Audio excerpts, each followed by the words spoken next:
All right. Good morning, afternoon, and evening, everyone, and welcome to another exciting episode of Quantic Conversations. It's been a while since we've done one of these, so really happy to be here today. I am your host, Grace Chen, and I'm thrilled to have you here with us today. Thanks for taking time out. Now, behind the scenes, as always, we have our amazing producer, Kelsey Duggan, ensuring that everything runs smoothly. So, wave to her in the comment box and just thank her for being here with us. Now, before we introduce our guest today, I'm going to take a few moments to set the stage for all of us. So, first of all, this month, our focus is on the theme of the future of entrepreneurship. And we'll be diving into, and we have been diving into discussions about the evolving landscape of entrepreneurship and the skills needed to thrive in an ever changing world. Joining us today, and he'll come on in a moment, is Mr. Adam Bostock, an esteemed alumnus of Quantic School of Business and Technology. Now, Adam is he's a passionate founder and owner of Alto Hearing and Tinnitus Specialists, a rapidly growing audiology practice based in Lutterworth, UK. Adam's journey into entrepreneurship has been nothing short of inspiring.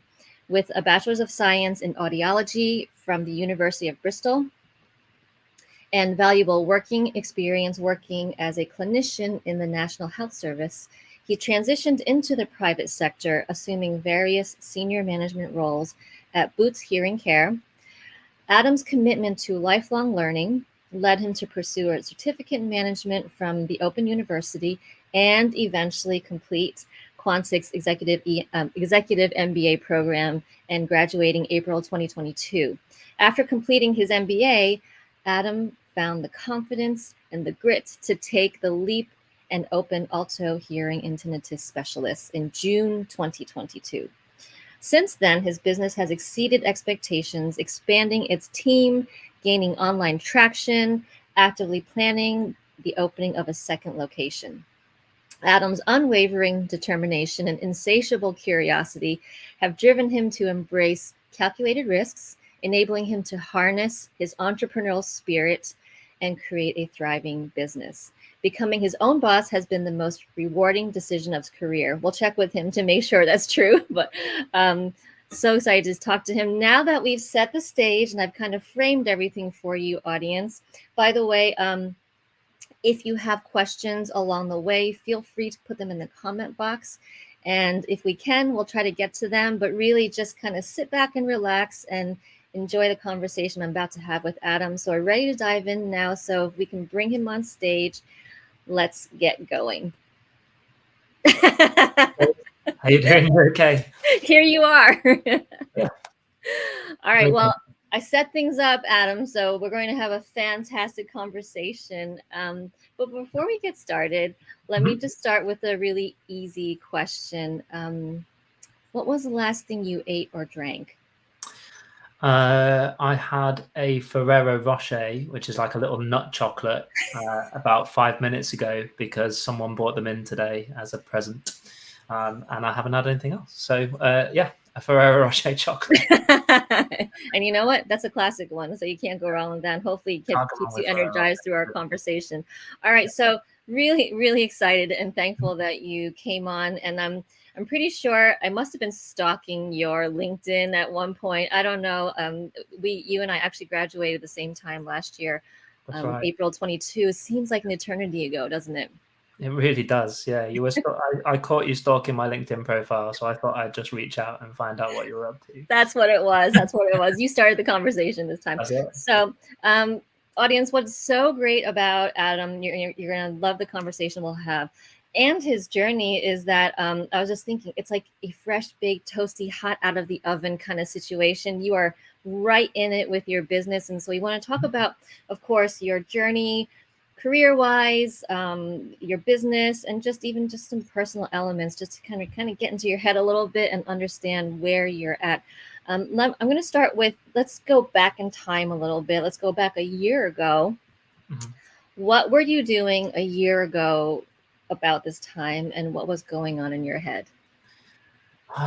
So it's May. This time last year, I was leaving my last job which was a sales director position of a national company. And I was about to embark on setting everything up.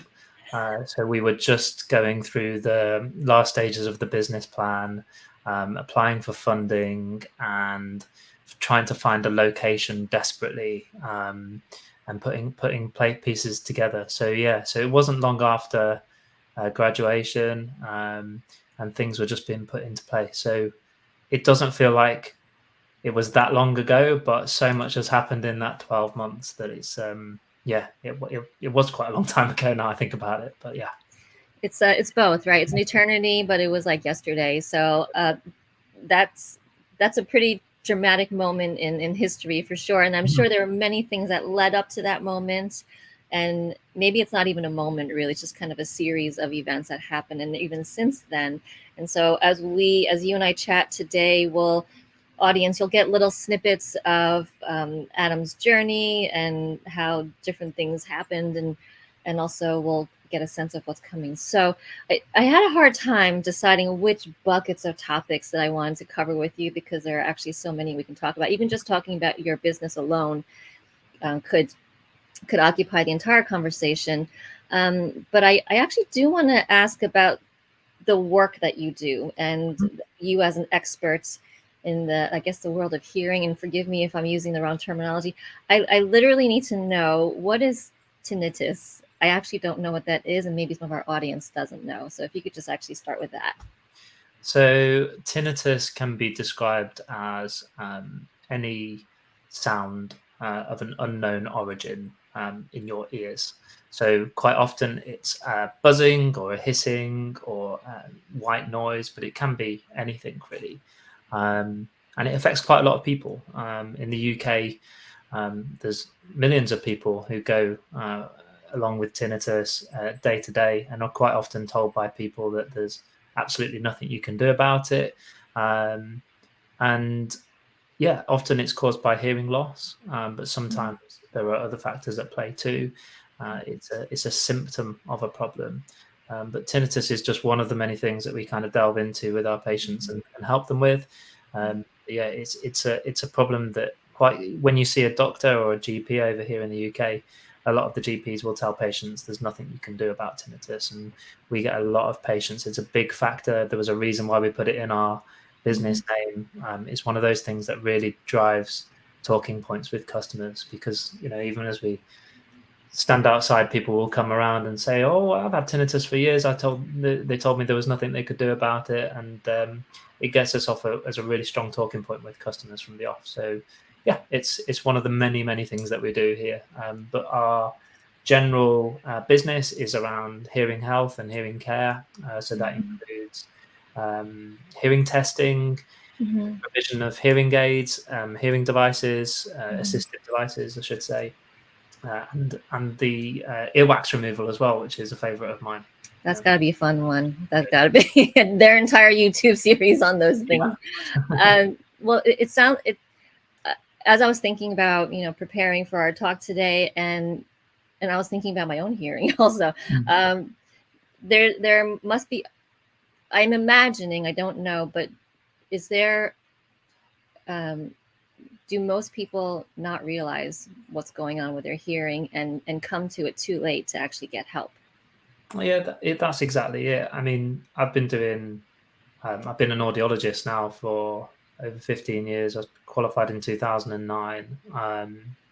And all the way through that time, it's always been quite a significant problem that people don't get their hearing checked. Only 1 in 5 people who would benefit from having hearing aids actually wears them.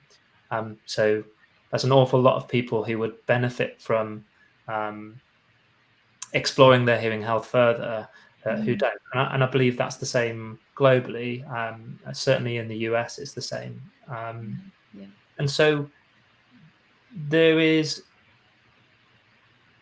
a consistent theme that kind of runs through audiology, in that we can't get people to seem to check their hearing like they would their teeth or their eyes.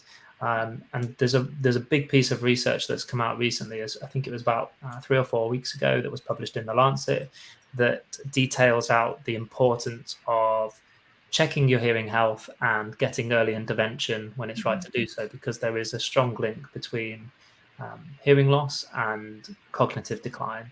So people who are suffering from hearing loss are 42% more at risk of cognitive decline, whereas if you intervene and fit that person with hearing aids, that risk reduces to the same level as someone with normal hearing. So I do a lot of work, not just from a business perspective, but also things outside of business around helping people to get their hearing checked and take intervention at an early stage. That includes things like doing talks at local places and marketing and some of the social media work. So yeah, it's really important to get your hearing checked. So if you haven't, you need to get it done.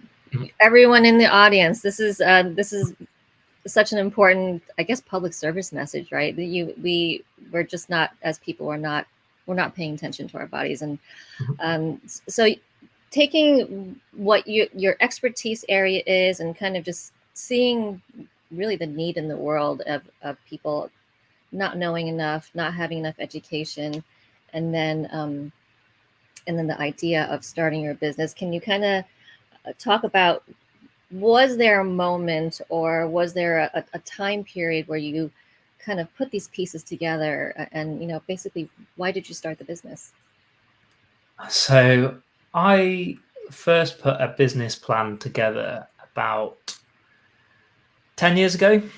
When I was living in Bristol, I'd moved down there, and a colleague of mine at work was putting together a business plan to go and do it on his own, and I'd been doing the same thing. We've been working together. I'd got what I thought was a really good business plan at the time. I don't think it was, but it was a business plan, and we were about to go in for it and put everything in. And just something, I think when you're looking to start a business, it's quite, you're quite on your own, right? Because the people who you speak to at work are all in the corporate side, and they will tell you what they want to tell themselves. So a lot of the advice that I got was, there's security in working for the big employer, and I didn't find anyone who really told me to kind of go all in and do it. And I took some advice, and in the end, that advice culminated in me pulling out at the last minute and pursuing a different career path up in the corporate world, so to speak. And that was fine. I've had a good career up so far. I've had a variety of different roles, clinical roles, managerial roles, which were good. But I found myself working through this kind of corporate ladder where, I was an audiologist, then I was a regional manager, then I was head of commercial, and then I was a director. And at each point, you think, I'm going to be so much happier when I reach that next level. And I think in my head, I got to a point where I realized, actually, I'm not that much happier. In fact, I don't think I'm any more happier in the better role than I was in my previous role. And then the pandemic hit, and I kind of just, I know myself quite well. So I know I'm not very good with a lot of time on my hands. I've had gardening leave a couple of times, and so I sort of thought I'll do something productive with my gardening leave. So I applied for Quantic, and doing Quantic kind of gave me the confidence to understand what I was getting myself in for, and it just gave me a little bit more, I don't know, oomph to get up and do it for myself again. And so as we were doing the capstone project, I was literally, as we were doing the capstone, I was doing my own business plan alongside it. And by the time graduation came, I'd got a fully formed business plan that I was able to go to some funders with and get the funding that I need to get going. And so that was it, really. I just hit a point in my life where I looked at my boss in this corporate role, and which would have been like, ideally, that's my next role. And it just didn't really feel like something I wanted to go for. And this is something I've wanted to do for a long time. But yeah, everything happens for a reason. And I know that, like, I look back at it, and I was talking to the person who set up their business 10 years ago. And he said to me the other day, he was like, do you regret not setting it up 10 years ago? And I was like, do you know what? I sort of do. I do, I can't help that. But at the same time, I know that the experience that I've gained over the last 10 years has culminated in me being able to get this business off to a much better start than I would have done otherwise 10 years ago. So we are where we are. That was there's so much there. Thank you for sharing the timeline, and it's so it's so wonderful to hear, because it obviously it didn't happen overnight, right? Things don't happen suddenly, and there is such a mixed set of both emotions and psychology going on, and then literally what your work is at the time, and also knowing when is actually the perfect time. I don't know. Maybe it's like parenting. There really is no perfect time. You kind of never really know. But that the idea that I'm not an entrepreneur. So when I think of the idea of starting a business or going into a venture, I'm thinking about all the things up to that point of the doubts, all the risks, all the considerations. Well, is it going to be worth it? And is this other shiny thing, whether it's climbing up the corporate ladder or exploring some other career option, is that going to be better? I know you're a year, this is a year later, but it's not just a year later. This is 10 years, 11 years in the working, I guess, in a way. What's the question maybe is, has starting the business given you a peace and a sense of fulfillment that you were hoping for? It's definitely not given me peace.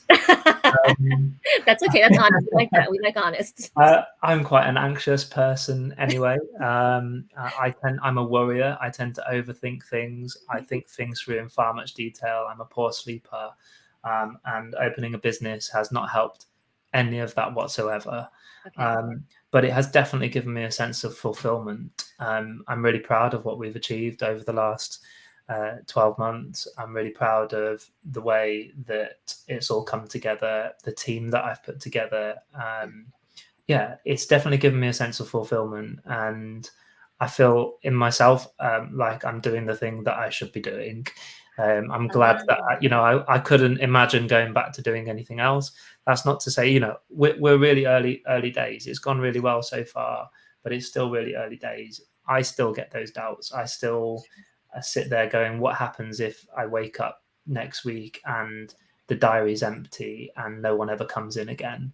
Those thoughts don't stop, but I've learned to kind of manage those thoughts as they go on, because I think being a worrier is one of those things that kind of, that was like it was 10 years ago, are the kind of comments from family members who are going, are you sure it's right for you? There's comfort in knowing that you've got a steady job. Yeah. And that element of risk is always at play. But when we set up, I looked at it as a risk assessment, if you like, and I kind of went, well, do you know what? I've got to tick it off the list. I've got to do it. Right? Because if I don't do it, I'll be wondering, I can't wait another 10 years to see if it will happen. So I've got to tick it off. And I just kind of talked myself into it through saying, what are the risks? Because,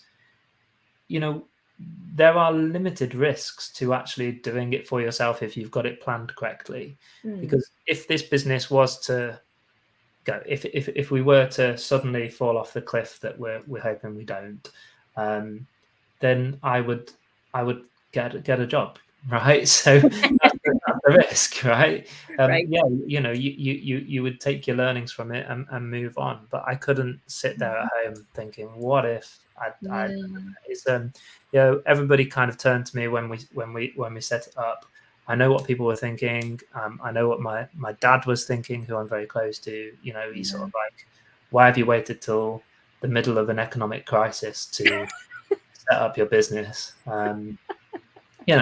All those things go through your head. But sure. Like you said before, there isn't a right time. Someone said something to me a long time ago, which always resonates with me. And he was a CEO of Amplifon in Australia, and he'd moved his family to Germany, right, on a whim. So he just moved his family up and left Australia and moved to Germany.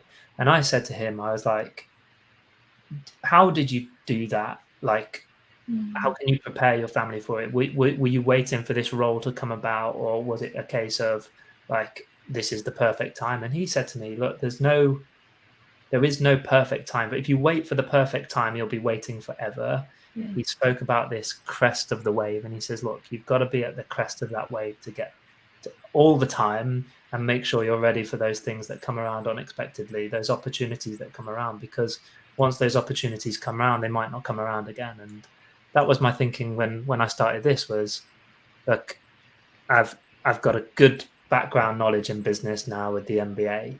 Yeah. If I wait too much longer, I might forget it. I've had a really good career in audiology. I know the industry inside out. I know how to look after customers. I know what a good business looks like. There isn't a better time than now. Yeah. There were something that you said that and formed some ideas in my head about like the conversations that we have in our own head, right? Like the 10 million conversations we have in our own head about, can we do this? Can we not do this? Do I want to do this? You said something about you're doing what you now probably are sure that this is what you should be doing. Yeah. Come what may, right? But you're doing the things that you love and know. And even just now, that list that you rattled off, maybe we often spend too much time thinking about all the things that we don't know and can't control or have doubts about, rather than taking a good look at, well, what do I have already? Yeah. I have knowledge in this, I have skills in this. Many of you out there in the process of your MBA, some of you are graduated, you have that business education, you have enough tools in the toolkit to actually step forward. But then those conversations, those voices in the head, or maybe your coworkers you were talking about earlier, when you were still working, you weren't getting the right voices. You were hearing the voices of doubt, because they're just reflecting what they'll be thinking. So that's to kind of lift out of the noise just long enough to take a leap, I think is incredibly brave. It is so, it definitely takes courage. I want to ask you, and you kind of touched on some of them, what would you say are maybe, let's say, one or two misconceptions people have about someone starting a business or just entrepreneurship in general? Yeah, I think that's a really good question. And that's something that I think about quite a lot, actually, because when I've worked in audiology, so I'm talking about a fairly niche industry. I appreciate that, but I think it's applicable to every industry, and that is, as an audiologist, as a business owner, a lot of people will set up their own private audiology business, or their own private optical business, or their own dentistry business, or whatever. You think that you're going to be mainly doing the role that you did before, but just for yourself, right? And that's not actually the case. I am an audiologist, I'm a clinical audiologist, and a business owner, but the audiology part of the sphere of audiology in my business is actually a very small part of what I now do. I would say being a business owner takes up such a huge amount of time, and so yeah, you've got to take the leap, and yeah, you've got to do it, but you've also got to make sure that you've got that background. And it doesn't mean you need to do an MBA or a business course, but just making sure you've got a real understanding of cash flow, of what you don't need to be an expert in marketing, but understanding what you need to do from a marketing perspective to drive customers in, which is the other kind of misconception, I guess, especially in the healthcare field, is that, well, if I set up a business, if I set up on my own, people will come, people will just turn up, and they don't.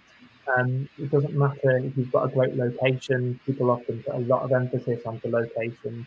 We've set up in a fairly small market town. We did quite a lot of analysis into the demographics of the area, but even that being said, it's still a fairly small, quiet market town in the middle of nowhere.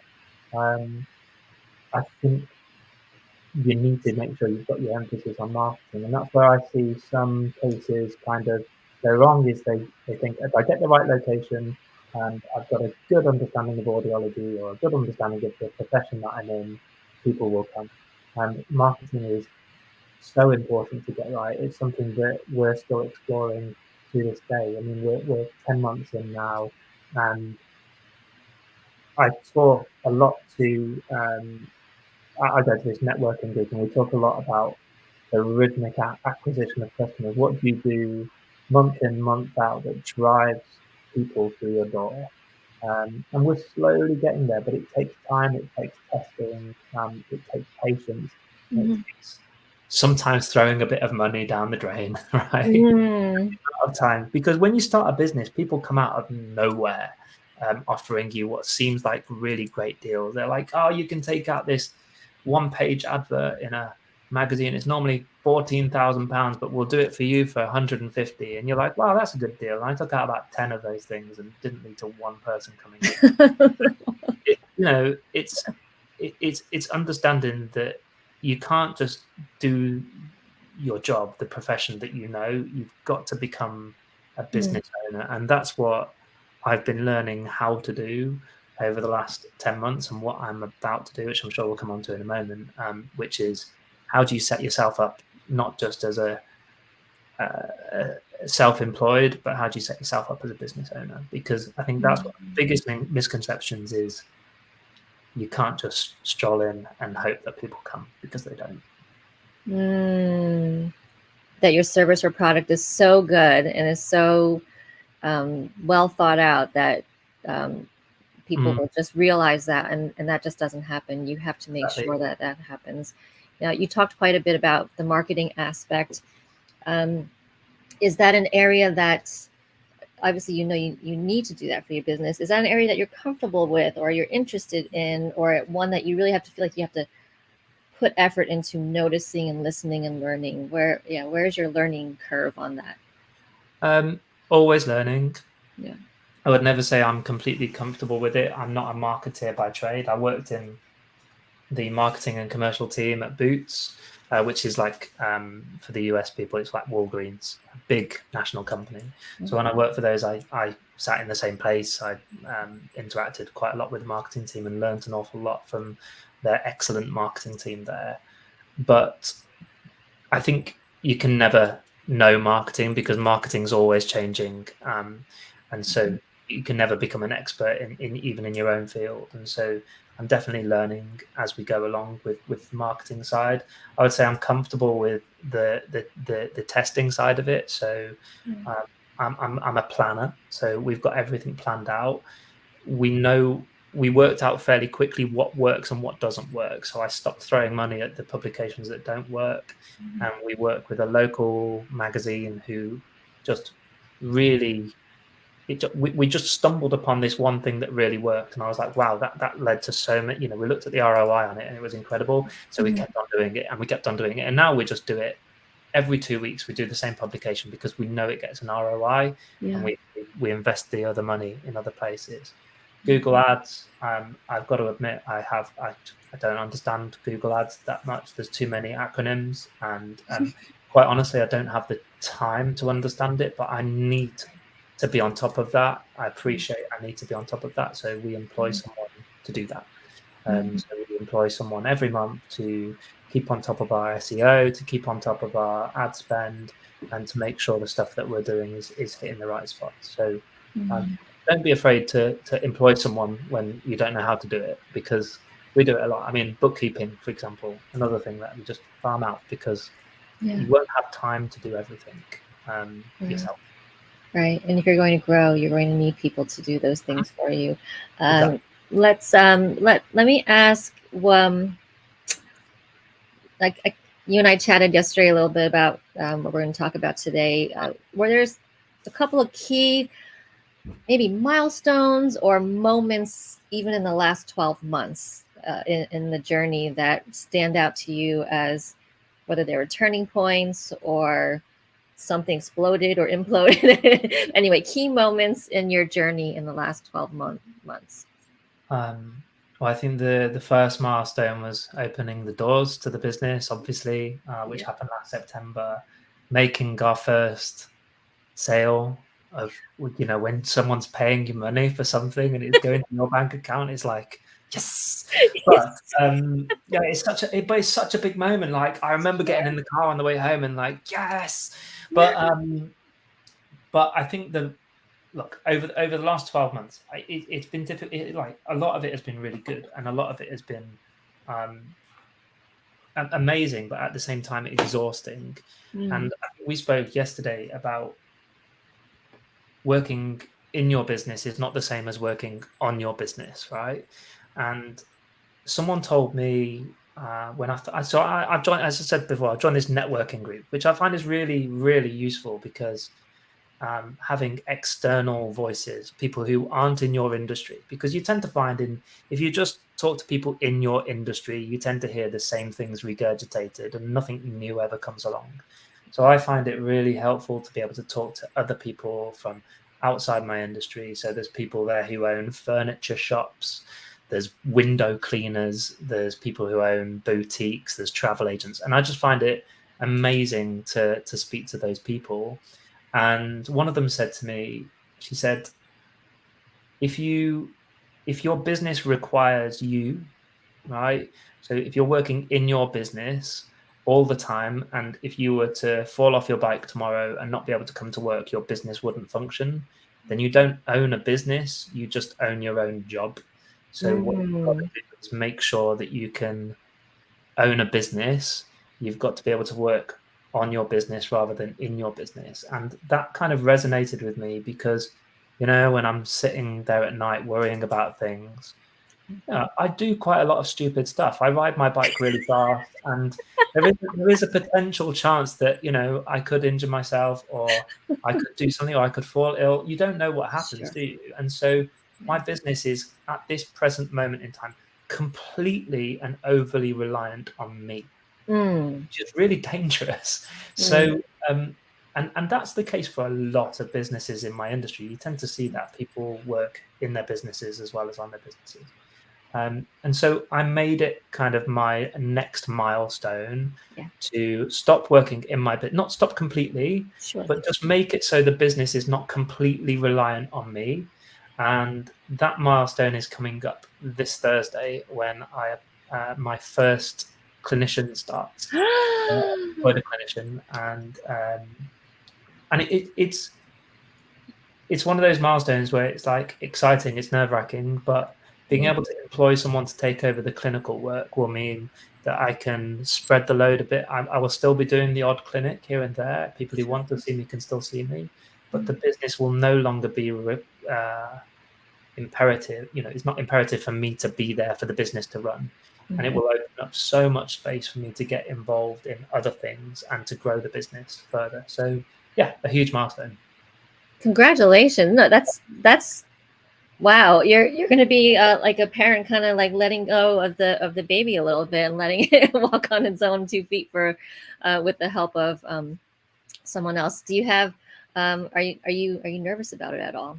Obviously, you've made your choices very, very thoughtfully, so I'm assuming not too much. But yeah, what is going on in your head Uh, with this I transition? I am nervous. I am. It's the person I've recruited. I've known for. I've recruited him twice before in different roles. So Oh, wonderful. he's someone I know quite well. But it's still nerve wracking because, you know, again, your anxiety kind of goes through, and it's like, well, what if he starts and we don't have any more customers? But no, I'm not really too worried about it. I'm excited about it. Do you know what the first thing I'm going to do is when he starts is I'm going to take a holiday and have some time off for the first time in about a year. So I'm looking forward to that because whilst it's great and everything's good and, yeah, business is fine, I'm exhausted, genuinely exhausted. I mean, I've got a young family as well. I've got 2 little girls and my wife at home, and you know, and she works hard. She's a teacher, so we both get home and we're utterly exhausted. So this year hasn't been great from a work-life balance perspective. Sure. So I'm more excited than anything to be able to get some of that time back. we're excited for you. I'm saying on behalf of the hundreds out there that the sacrifice that you've had to make, and I imagine many, maybe probably all people who start a business, there is a length of time where it's just all in. But how incredible for you to make those choices, to start to think in an expansive way by giving work to other people so you can do other things and make room. There's only so much Adam that we can pull out of you, so we need to budget you. Well, it's not like I'm going to be sat at home doing nothing. It just means that we get the time now to work on the business. So there's so many things that I've been looking at recently about doing that just require more investment in time from my side. For example, I was talking to our Google Ads person yesterday, and she was giving me, I've got like a person doing my SEO who has the most attention to detail out of anybody I've ever met in my life. And on the one hand, it's a brilliant thing, but on the other hand, it's like there's so much to do here. Like she wants so much detail that I do not have the time, and I need to have that time to be able to sit down and do it. I need to have the time to sit down and plan our social media better. We're quite good on the socials in terms of. I think what we've done on the socials, I'm pretty happy with, but you'll see if you go onto our TikTok or Facebook, there are times where it's really, we're doing it every day. And there are times where I just drop off because we're just too busy to be able to commit time to it. Yeah. So I need to get into that rhythmic flow with my marketing, and we need to go and open that second business. And to open up that second business, I need to go and find a location. I just don't have time to do any of these things. So employing someone gives us the benefit of being able to not be overly reliant on me, but it also gives me the benefit that I'm going to have so much time to put into growing the business even further, which I'm really excited about. Yeah, incredibly exciting. Do you, when you're making decisions and you're making hundreds a day, no doubt, from the smallest to really, really heavy duty ones, I'm just curious, do you have kind of like a framework in your mind of how you filter questions and thoughts of how to prioritize? Like, do you pass them through an Adam Bostock filter of how you're going to use that information? Yeah, you have to prioritize everything, because you do not have the capacity. And when you're at the start, when you're in the planning stage, it's easy to sit down and do a business plan in a kind of laboratory way, where you're kind of looking at things and there's no external factors coming in. And we've had so many external factors impact this that we have to kind of go, right. I'll give you an example. We were looking at doing a Facebook ads campaign, and I put a lot of time into doing the MailChimp work, which is like creating emails, and that so different people get different emails, and so on and so forth. And it was all set to go live, but then we had a fire over the road, which caused a massive problem in terms of infrastructural work and work going on around here. Our clinic got too busy, so if I was to turn on that Facebook ad campaign, we wouldn't have had the capacity to bring in any customers that came from it. So it would have been so I'm constantly sitting there going, right, I need to do this, I don't need to do this. We've got so many things on the back burner ready to go that I'm excited about, and I'm like, let's just go. But we hold them back because you've got to be so careful with your time, because time is, as a business owner, time is your biggest asset, right? And there are so many people all of the time trying to get your time. Like, we've had 2 people in today trying to sell me POS machines, those card readers. Yeah. And that happens all the time. Now, I appreciate those people have their jobs to do as well, so I'm not saying I disagree with anybody selling anything. I'm for that. It's just I have to be really careful with my time because I don't have that much of it, and even less so because I'm in fully booked clinics all day. It makes it really difficult. So yeah, you have to prioritize. You have to. What time do you get up in the morning? The time do I get up? As late as possible. I'm not really a morning person. Oh, okay. I know what you wanted me. I know what you wanted me to say there. You're No, going no, to, there's I no won't one. be part of the 5 a.m. club. But no, look, if I could get out of bed at 9:30, I would. I dislike mornings intensely. My brain works best at about 11:30 p.m. And I think it's absolute nonsense that you have to get up early to be a productive person, because it's not. I know it's not true. I love it. I actually had no idea what your answer was going to be, but I think it's important to note that everyone's got their thing, and if it works, it works. So it doesn't have to be. And you're probably up. Are you okay? Well, what time do you go to bed? Are you very late owl? Late. Owl? I mean, the thing is, right, but when you own your own business, you can our opening time is 9:30, and there is a small part of that because I'm a terrible morning person. I just don't like the morning. My kids don't like the mornings either. My wife doesn't really like the mornings. None of us like the mornings. We're all terrible people in the morning. So you don't have to look. Yeah. Part of the joy of owning your own business is you can set it to work around you, not what anybody. I used to have a job working for Boots, as it was mentioned, and a lot of the meetings were with the Swiss. Now the Swiss seem to love early mornings, right? And so there was but they put a Zoom call in at like 7:45 in the morning, and that it didn't work for me. I can't remember anything that happened at those times. So it's not necessarily. And like I said, the joy of owning your own business is you can set it up to work around you to some extent, right? Sure. So I would say, if you're not a morning person, don't worry, it's fine. I love it. I love it. There has to be some joy in this, right? Of course, there has to be, and having it work well with you and your customers, that's the win-win, right? We're coming, actually, we only have a ton of time left. I actually wanted to give a moment for you to talk about your team and staff briefly, maybe even shout out. I think they must be who is your team, and what do they do, and what do you love about them? What do I love about? Well, I've got. I do love my team. I've been really lucky. I mean, I say lucky. Look, when we started out, we needed to get some reception staff, and I wanted to employ and well, we call them an ear hygienist, but it's almost like a support staff, someone who does earwax removal.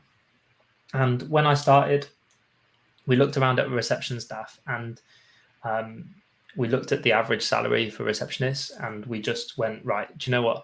I can't afford to not have good people. So we looked at the average salary, and we increased it by 25% and went, right, and we got inundated with people, like literally inundated with people applying for jobs here.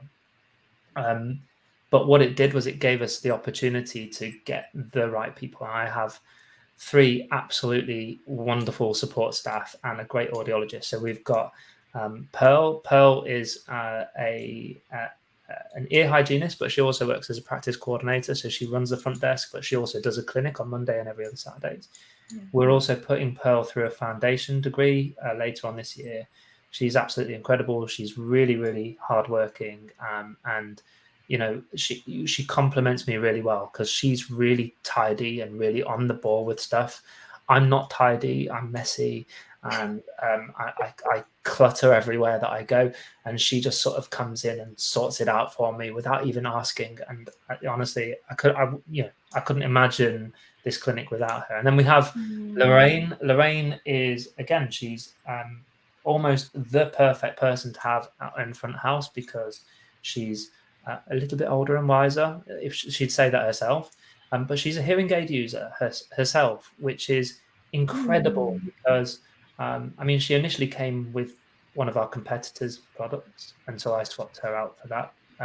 But she can talk to patients in a different way than I can. I talk to patients in a very clinical way, as they would expect, but she can talk to it from such an empathetic standpoint, and it makes such a difference. And she actually runs a support group for people with hearing loss every month, which she started. So yeah, she's great. And we've got Kia, who works Saturday. She's doing a psychology degree. She's working on Saturday. So yeah, I've got a brilliant team that we appreciate them. We make sure they know we appreciate them. We look after them, and it's growing as of this Thursday.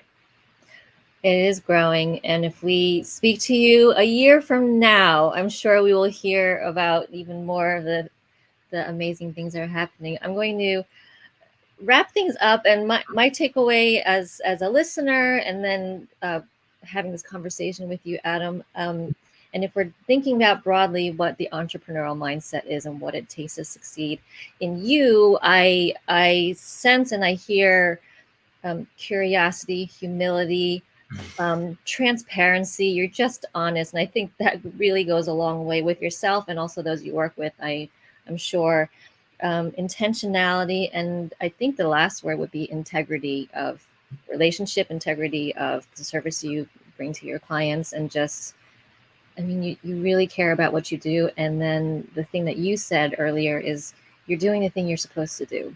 Mm-hmm. And it sounds like your team members are doing the things they're supposed to be doing. And so when you get enough of that kind of recipe, I think you're going to succeed. I can't wait to see you, chat with you in a year. We'll put it in the calendar. We'll pencil it in and see where you are. Do you have any last parting words for anyone who's thinking about starting a business? Yeah, I've not got anything too inspiring to say. I don't. That's okay. Other than, look, I know what it's like to be wondering about starting your own business and thinking through it, and it's hard because in your head you're going to be thinking, should I, shouldn't I? Is it the right thing? Isn't it? My advice would be just do it, but do it in a very planned and coordinated way, and speak to as many people as you can from different places, because it isn't for everybody. Like I said, it isn't for everybody. It's all consuming. It's hard. It's nerve-wracking, but I don't think there is as much risk as you probably think there is. And the benefits and the rewards for doing it by yourself are so much more than you could ever get from working for somebody else. And that's not just financial. It's more to it than that.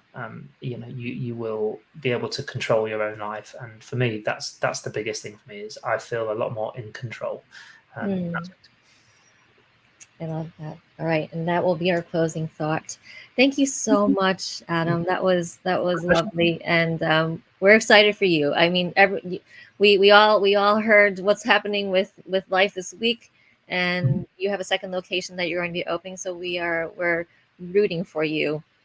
All right, everyone, the audience, thanks for spending time with us. You can always watch this recording afterwards if you need to re-inspire yourself and listen to some of the great wisdom that Adam offered. And we will see you at the next Quantic conversation and bid you farewell.